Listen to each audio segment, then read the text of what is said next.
Assalamualaikum dan selamat sejahtera. Lama kita tak berjumpa. Kebetulan hari ini saya ada sedikit kelapangan. Saya nak buat sedikit kelas atau nak bercerita sedikit mengenai aerodynamics kenderaan. Hari ini kita nak bercerita mengenai spoiler. Yes, spoiler. Yang biasa kita tengok dekat bonet belakang kereta tu, kita pasal spoiler tu. Okey, spoiler ni sejarah dia sebelum diperkenalkan kepada kereta, spoiler ni diguna pakai pada kapal terbang. Jadi untuk abang-abang technician kapal terbang, abang-abang jurutera kapal terbang, abang-abang aeronautics dan kakak-kakak pilot sangat arif lah mengenai spoiler ni. Okey, spoiler ni diguna pakai pada kapal terbang dulu. Lepas tu barulah dia dikopi dan diguna pakai pada kereta. Okey. Nak cerita pasal spoiler ni, kena faham dulu apa itu lift. Jadi yang mana yang belum tengok video mengenai lift ni, yes, kena tengok video tu dulu. Faham lift, baru boleh bercerita mengenai spoiler. Spoiler ni seperti terjemahan dia lah, spoil, merosakkan, perosak. Okey, dia akan rosak atau menjadi perosak kepada lift. Jadi nak faham cerita mengenai spoiler, kena faham dulu apa itu lift. Okey, clear? Jelas? Jadi bagi yang belum lihat video lift, baik tengok video tu dulu. Okey? Ikut step itu dulu, barulah kita datang ke video ni. Okey. Alright, kita sambung kelas. Jadi yang mana yang dah tengok video lift, korang akan biasa dengan gambar rajah ni. Okey, gambar rajah kereta rentas kereta dan gambar rajah kereta rentas kapal terbang. Jauh kita zoom sikit. Okey, seperti video dalam lift. Reka bentuk sayap kapal terbang yang kita panggil sebagai airfoil ni lah yang menyebabkan terhasilnya lift ataupun daya angkat. Yang mana yang boleh menyebabkan kapal terbang itu terbang.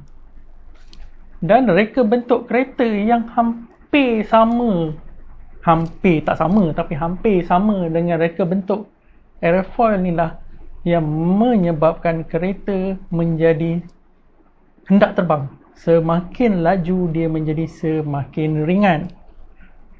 Okey, nak faham lebih mendalam video lift ataupun daya angkat. Okey, jadi untuk orang kata untuk cancelkan ataupun untuk spoilkan, spoil, merosakkan ya, daya angkat tu, okay, kita kena spoil airfoil punya efek. Okay, airfoil, udara yang lalu belah bawah, udara yang lalu belah atas. Okay. Dekat sini dia berpisah, dekat sini dia bertemu. Jadi kita kena spoilkan benda ni. Dari situlah berhasilnya nama spoiler. Okey, faham? Jadi untuk kapal terbang, saya bagi basic dulu lah. Untuk kapal terbang, spoiler tu dia boleh simpan. Okey, dia simpan spoiler tu supaya airfoil ni dalam keadaan cantik, keadaan sempurna. Tapi apabila dia tak nak lift, dia tak nak daya angkat, dia akan keluarkan dia punya spoiler. Spoiler tu akan keluar kat saya kawasan-kawasan sini. Okey, dia pun akan terjongkit naik kat sini. Apabila spoiler ni dikeluarkan, okey, dah tak adalah udara mengalir kat sini. Kat sini pun tak ada. Udara tadi akan dilencongkan ke atas. Okey, lebih kurang macam itulah, lurus-lurus, sini lurus. Jadi udara yang terpisah dekat sini tadi, dia tak akan bertemu dah kat sini.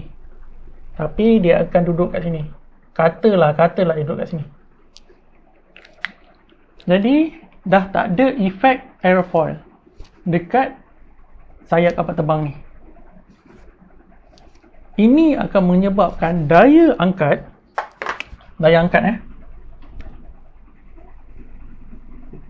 lift ni, daya angkat akan, nak kata tak ada langsung tu, ada, tapi dimusnahkan, dirosakkan. Lebih kurang macam tak ada lah, senang. Okay. Daya angkat tu cancel. Okay.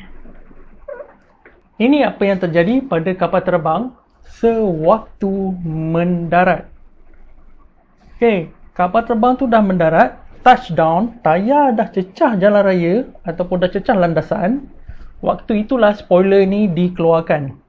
Dia tak akan keluarkan spoiler ni sewaktu kapal terbang tengah terbang. Tak. Itu jatuh kapal terbang nanti. Okay, spoiler ni dikeluarkan sewaktu kapal terbang dah cecah jalan raya. Touchdown dia panggil, okay? Dah cecah jalan raya ataupun landasan. Waktu itulah spoiler ni dikeluarkan. Supaya keseluruhan berat kapal terbang tu turun ke atas tayar kapal terbang dan menekan landasan. Okay, sebab dia nak grip sewaktu brake dikenakan. Okay, brake apply. Jadi tayar tu grip dengan landasan. Jadi kapal terbang tu boleh brake, berhenti. Okay, itu fungsi spoiler. Kalau spoiler ni tak ada, kapal terbang dah touchdown. Okay, dah touchdown atas landasan. Apabila pilot brake, tayar tu tak cukup grip nak berhentikan kapal terbang, sebab berat kapal terbang tu masih lagi diangkat oleh lift. Jadi berat dia tak cukup kuat nak tekan tayar ke atas jalan raya. Di situ wujudnya spoiler. Spoiler on ataupun spoiler aktif, lift hilang dan keseluruhan berat kapal terbang tu akan tekan tayar ke atas jalan raya ataupun atas landasan untuk brake, fungsi brake.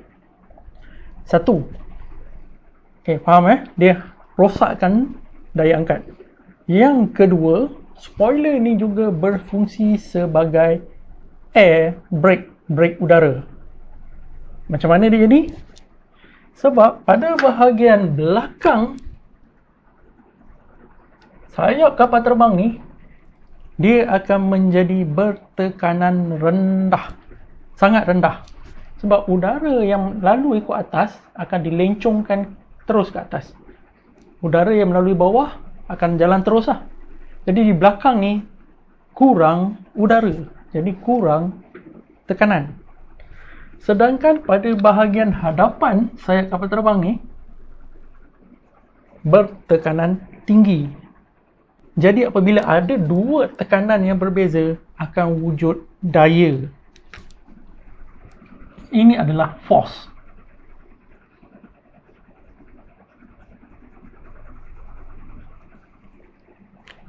Force ni berlawanan arah dengan pergerakan kapal terbang. Kapal terbang bergerak daripada kiri ke kanan. Force ni daripada kanan ke kiri. Ini yang dipanggil sebagai air brake. Sebab brake ni, force ni lah, kita panggil dia brake lah. Okay, force ni dia menggunakan udara. Air brake. Okay, faham fungsi ni? Jelas? Jadi sekarang saya nak applykan dia kepada kereta. Okey. Kereta sama juga macam tadi. Udara mengalir kat bawah, lurus. Okey, kita buang tayar, senang sikit. Kita buang tayar.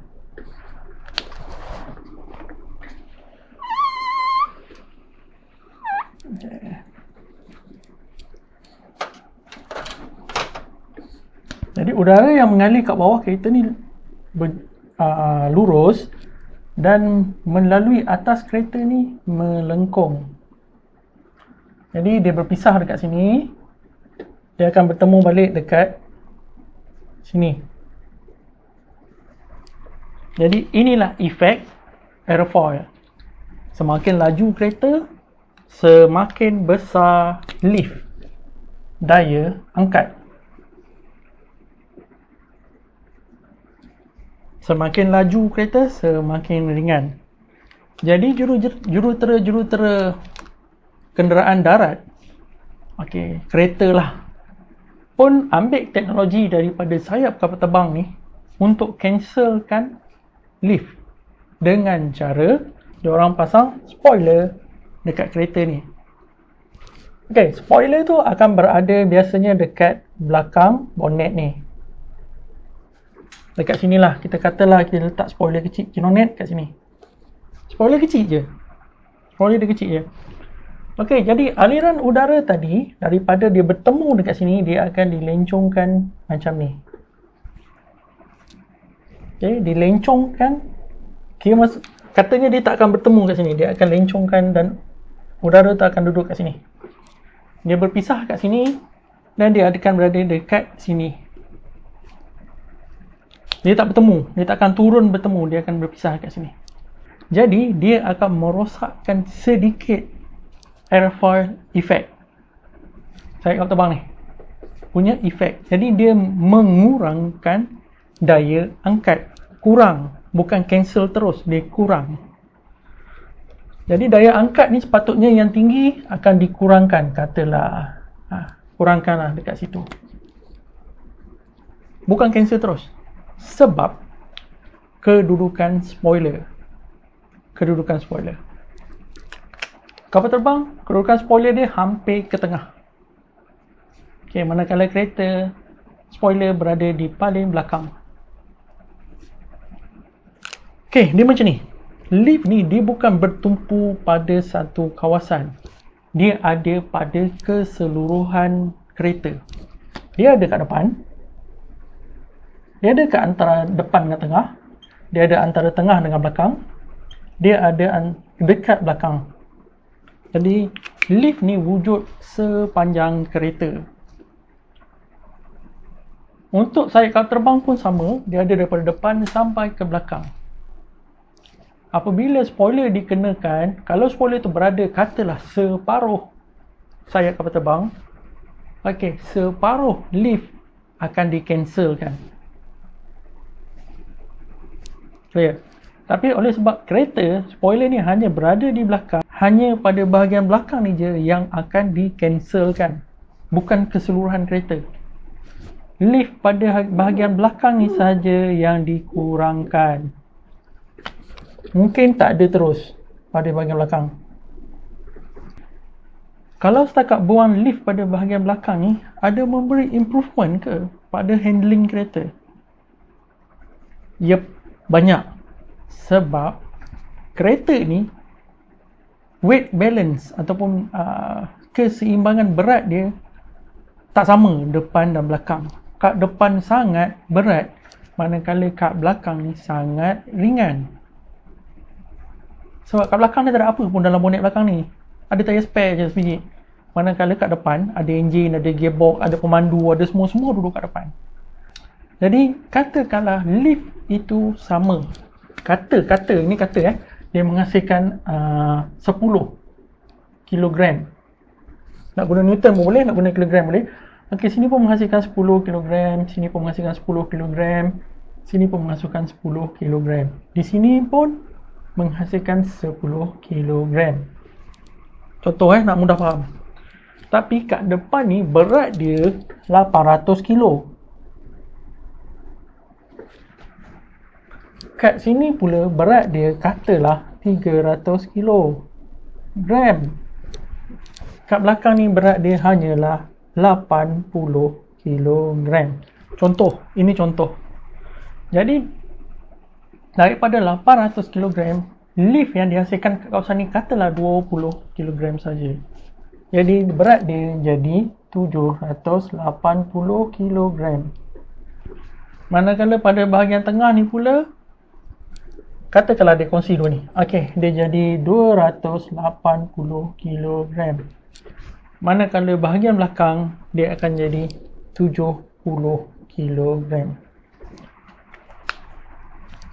Bahagian depan ni tak memberi sangat efek daripada lift.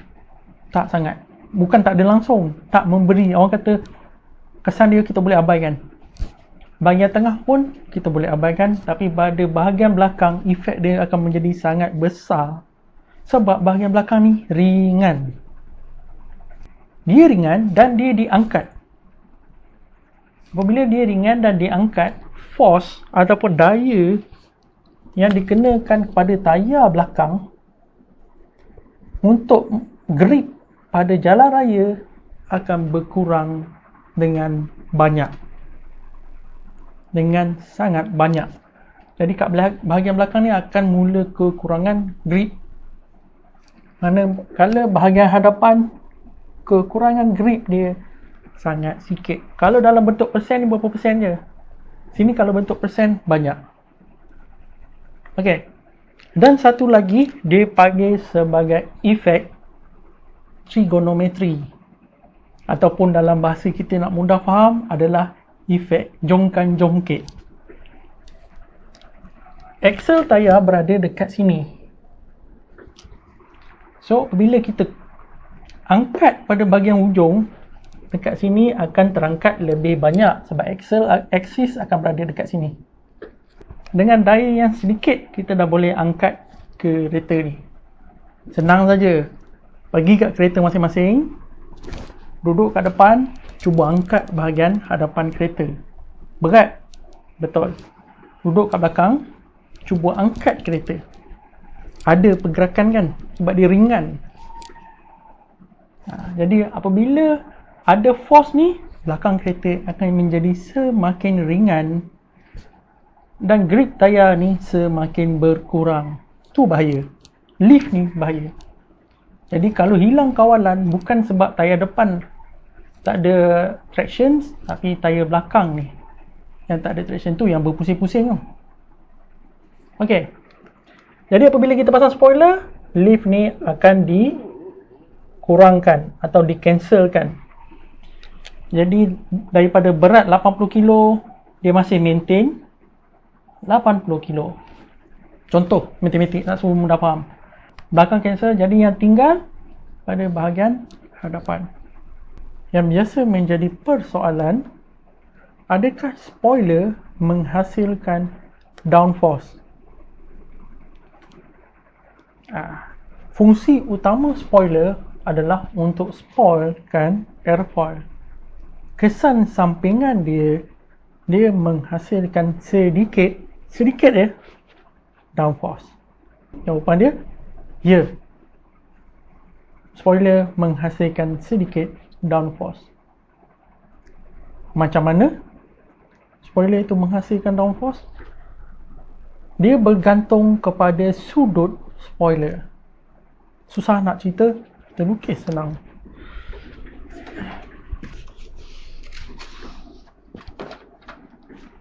Katakan ini adalah bucu bonet kereta korang.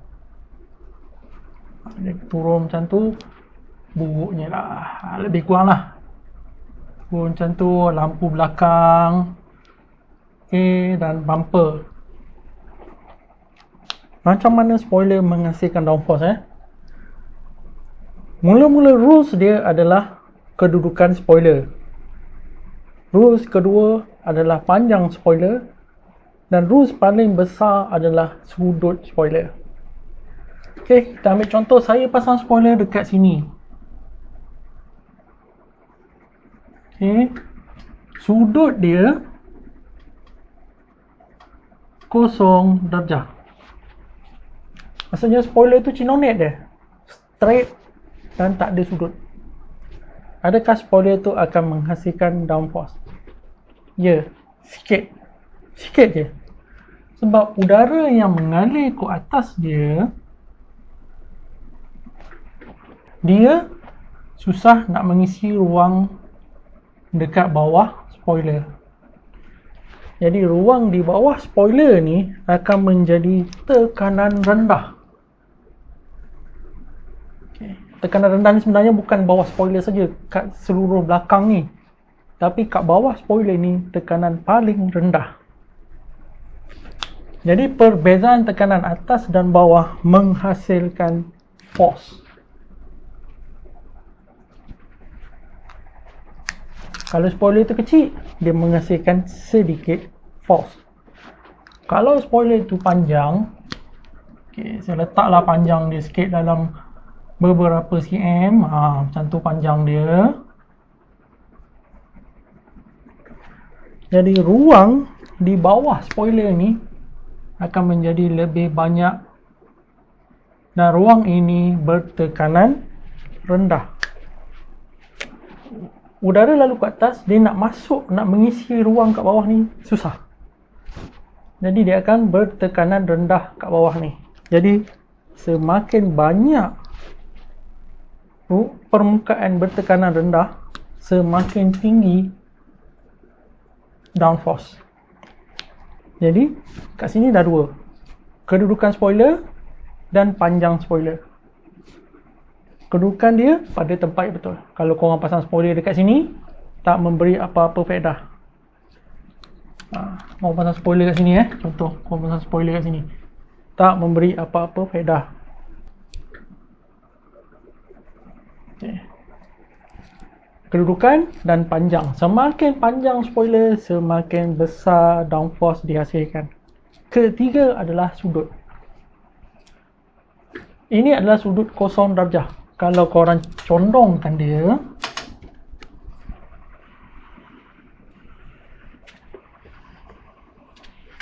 katalah korang condongkan dia menjadi 15 darjah. Agak ni 15 darjah macam ni. Panjang, kedudukan yang betul, dan sudut dia 15 darjah.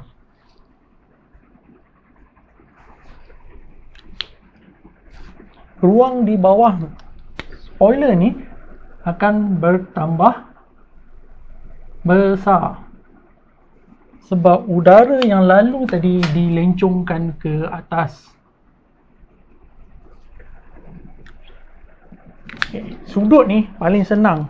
Kalau korang nak try sendiri, sudut ni paling senang nak try sendiri Bawa kereta, buka tingkap, ulurkan tangan kat luar tingkap. Ulurkan tangan. Sudut kosong dia tak menghasilkan downforce. Bila korang condongkan sedikit sudut tangan ni, condongkan sikit, dia menghasilkan tekanan ke bawah. Boleh cuba. Boring-boring dah perjalanan balik kerja atau perjalanan nak pergi kerja, buka tingkap sikit, ulur tangan sikit, buka tingkap. Okey, dan condongkan tangan. Bila kita condongkan tangan, dia akan menghasilkan downforce ke bawah. Okey. Sebab dia kat belakang tangan kita ni, bertekanan rendah. Manakala kat depan ni bertekanan tinggi. Tinggi sikit sebab angin dah langgar kat sini, dia berkumpul, dia tinggi sikit. Itu yang dia menghasilkan downforce. Soalan lagi. Jadi macam tu, condongkanlah banyak-banyak. Condongkan banyak-banyak, besarkan sudut dia, downforce makin banyak. Tak. Itu salah. Semakin besar sudut spoiler, semakin berkurang downforce. Tetapi semakin besar air brake, rintangan. Okey, nak nampak dia Ini sudut 15. Saya bagi lagi satu sudut 45.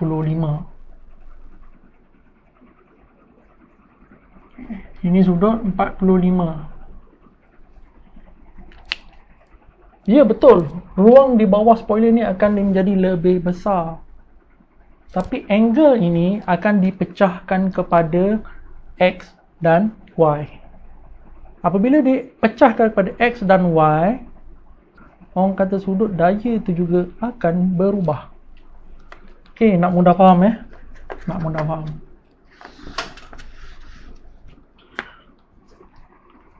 Daya akan berada 90 darjah dengan sudut. Contoh dia, kalau sudut dia 0 darjah, kosong ni, bukan. Ambil je lah 0 darjah. Okey. 0 darjah, daya tu akan 90 darjah dengan spoiler. Tapi kalau sudut dia katakanlah 45 darjah. 45 darjah. Daya dia juga 90 darjah.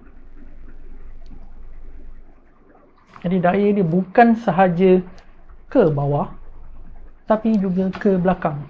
Jadi kita pecahkan dia dalam X dan Y. Dia akan menghasilkan downforce dan dia juga akan menghasilkan brake. Okay. Dia akan menghasilkan downforce dan dia akan menghasilkan brake. Jadi force ni katakanlah force ni adalah 10 Newton. Jadi dia akan bagi sama banyak, iaitu 5 Newton downforce dan 5 Newton brake. Jadi korang akan ada banyak brake. Kereta korang akan menjadi semakin berat dan kereta akan menjadi semakin perlahan sebab ada brake. Kata kalau korang nak lagi dahsyat lah, pernah jumpa kereta yang pakai spoiler 90 darjah. Hampir 90 darjah. Katakanlah dia pasang 90 darjah agak lah. Okay, dia pasang spoiler 90 darjah.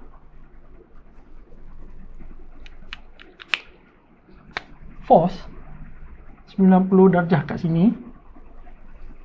Jadi dia tidak menghasilkan downforce. Downforce tak ada, tapi dia menghasilkan brake.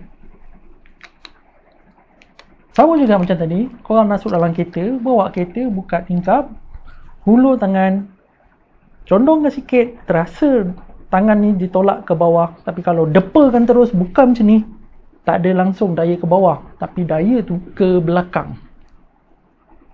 Ini efek dia. Semakin tinggi sudut dia, semakin kurang downforce. Okay, ni 90 darjah, katalah ni 90 darjah. Ini 45 darjah. Okay, ambil satu lagi sudut, katakanlah 70 darjah. Lebih kurang 70 darjah. Okay. Force kat sini masih lagi sama, 90. 10 Newton. Okay. Tapi sebab di sudut dia lebih tinggi, jadi downforce kurang. Katakanlah 2 Newton sahaja. Tetapi brake dia lebih banyak, 8 Newton. Yang mana yang pasang spoiler congek, orang kata ekoitik yang tinggi sangat tu, korang tak menghasilkan downforce pun sebenarnya. Korang menghasilkan brake. Jadi kereta korang tak laju, tak stabil, tapi jadi berat dan slow. Jadi spoiler nak pasang, kena tahu dia punya design. Mula-mula sekali tengok design. Macam mana design dia? Design dia jenis flat atau jenis ada sudut. Itu satu. Panjang dia dan juga berapa angle dia. Angle dia tak banyak. Yang mana yang nampak macam mengarut-ngarut spoiler tu, itu buat sendiri. Dibuat oleh orang-orang yang tak reti aerodynamics. Okay, tengok spoiler-spoiler kereta standard kilang. Tengok standard kilang lah. Orang yang buat kereta tu jurutera dan dia reti aerodynamics. Tengok macam mana bentuk spoiler dia. Kecil sahaja. Manja-manja sahaja. Sebab apa? Sebab dia punya keutamaan bukan nak dekat downforce, tapi dia tak nak drag brake ni. Sebab benda ni akan kacau fuel efficiency, akan kacau kelajuan kereta lah. Tapi paling yang diorang tak nak adalah fuel efficient lah. Brake banyak, minyak kuat, kereta tak laju, kereta berat. Okay? Dalam dah ni sebenarnya pergi cerita spoiler ni. Jadi, adakah dengan tambah spoiler, kita boleh pergi berlumba, masuk track? Saya kata tak. Sebab downforce yang dihasilkan oleh spoiler ni sangat-sangat kecil. Okay, dia untuk kereta yang lebihkan kepada efficiency. Sebab kereta-kereta moden sekarang, dia orang punya target adalah fuel efficiency. Dia bukan nak lumba. Okay, faham? Clear? Jadi kelas spoiler sampai sini saja. Berikutnya kita bercerita lagi mengenai aerodynamics, iaitu wing, sayap. Pernah tengok kereta yang ada wing? Wing dengan spoiler dua benda berbeza. Tak sama. Kereta yang ada wings dengan kereta yang ada spoiler berbeza. Memang jauh berbeza dia. Dan ada kereta yang ada kedua-dua dia sekali. Dia ada wing dan dia ada spoiler. Kita bercerita dalam kelas yang berikutnya. Okay? Jadi harap dapat membantu semua. Sekian.